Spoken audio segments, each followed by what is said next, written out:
Hello and welcome to your Salem 27RK. Starting up in the front, we have a light, just in case you do need to hook up at night. Up and down, just in case this ever goes out electrically. Take this tab off and you can crank it manually, just underneath this little tab. Go on behind your propane tanks. You can turn both of them on. It'll only take one at a time. If this one, let's say it's taking this one empties, it'll automatically switch to this one. Down here you have your battery disconnect.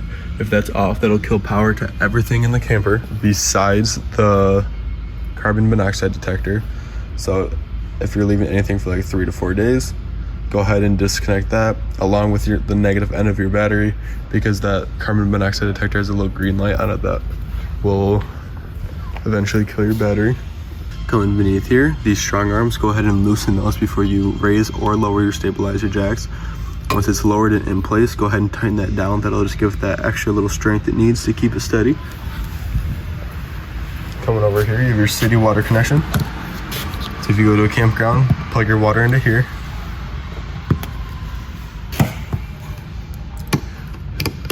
This is a black tank flush. So when you do drain out your black tank, there will still be, let's say, toilet paper and crud that's still stuck on the sides. Go ahead and plug a pressurized hose into here, and this turns on a sprinkler inside the black tank that helps get all that off. Your low point drains are going to be right here, hot and cold. Down here you have your black and gray tanks. So if you want to empty, all you do is just pull, it'll open in here and it'll start draining. Of course you have 2 grays and then 1 black. I'd recommend doing the black tank flush and then go ahead and doing your grays.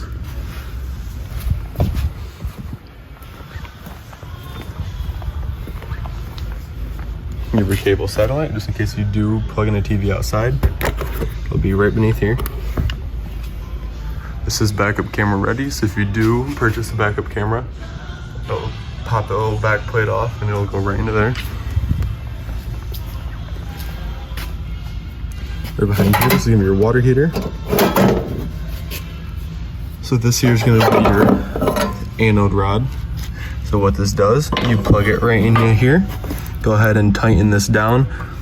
What this does is the hard water eats at your anode rod rather than your tank. So it doesn't ruin your tank, it only ruins this. So go ahead, tighten that down with a 1 1/16 socket. Turn on the hot side of your faucet. Wait for it to be done sputtering and have a solid flow of water, and then go ahead and turn on your water heater, and then it'll kick on and start warming up your water. To take that out, go ahead and release the pressure.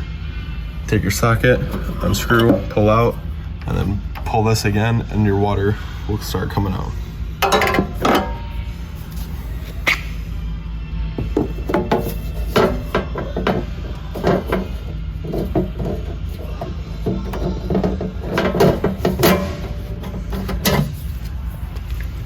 Over to your furnace exhaust. This gets really hot, so if there's any little kids or whatnot in the area, make sure to tell them not to touch this.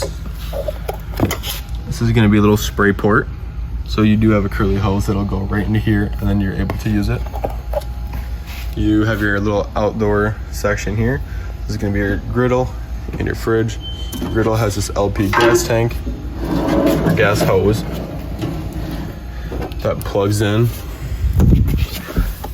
just beneath here, right into there, and then that'll feed propane into the systems. Right here, this is your fresh tank fill.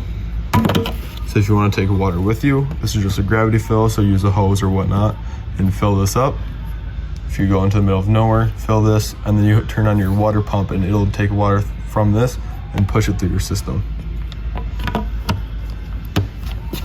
Underneath here, this is going to be your fresh tank drain.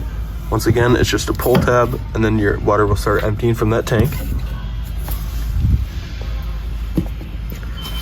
This is for another TV, if you need one outside. 110 outlets. Coming up here, you have a little black tab right in the corner there. If this ever electrically goes out, you can pop that tab off and manually crank it back in or out. For the stairs, make sure your door is completely open so this does not hit. Plug them back in. To take it back out, go ahead, pull on the, open it and then pull from here.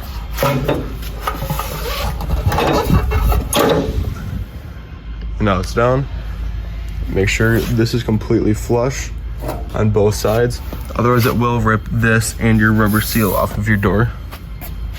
Coming inside here for your main panel. First thing you're gonna wanna do is open your slide. You'll hear a noise. Go ahead and let go. You have your lights. This left side is gonna be your awning lights. And then this one's gonna be your little above there. And then most of these are, that one's almost dead. Oh no, right now, hold on.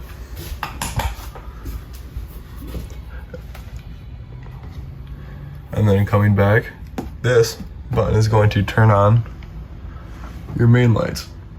So the dimmer, if you go ahead and touch and hold, it'll dim. Go ahead and touch and hold again, it'll brighten back up. So this is for your awning. Then all these, your battery, fresh tank, black tank, and gray tank. It reads everything. If you do go to a full hookup campground, I would not recommend leaving it open because the smells will arise. Go ahead and make sure that black tank is to about 2/3 full before you do end up emptying it. Right here, this is gonna be controlling your AC, your fan, and your heat.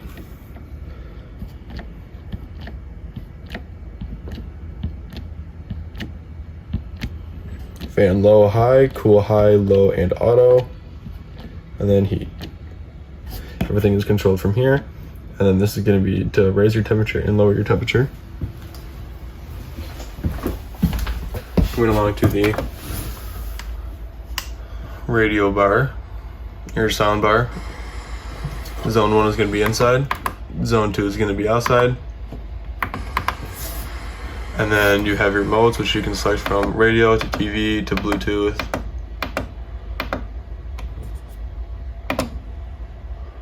Goodbye. This furnace. So you have your time here. You can go all the way up to 9 hours.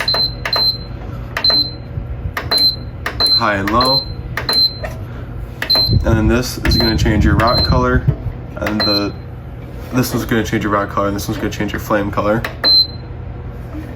And then off.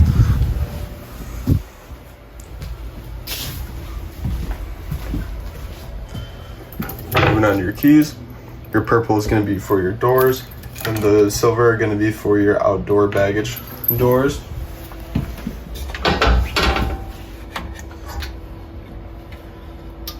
For your stove, go ahead and turn it on. Push, turn, and then you ignite with just turning to the right. Do not turn to the left because this will break off. For the oven, go ahead, push, turn onto the pilot symbol. You'll see a little flame ignite in the very back of the oven, and go ahead and turn to your desired temperature.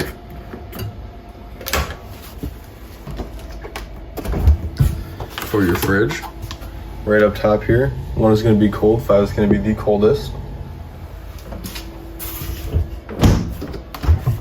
For your freezer, it's just going to be right in the back here, temperature control.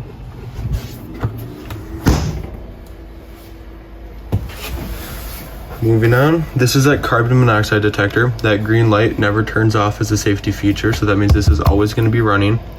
So that's why I recommended when you do go to leave this for about 3 to 4 days, go ahead and disconnect the negative end of your battery, because then this will turn off. If you do the battery disconnect, this will always stay on. Coming to your breakers and fuses, everything is labeled just like a house. I would recommend bringing extra fuses, rather be safe than sorry. Coming to your AC, if you close it on both sides, it'll start passing through your systems like these little vents in the ceiling.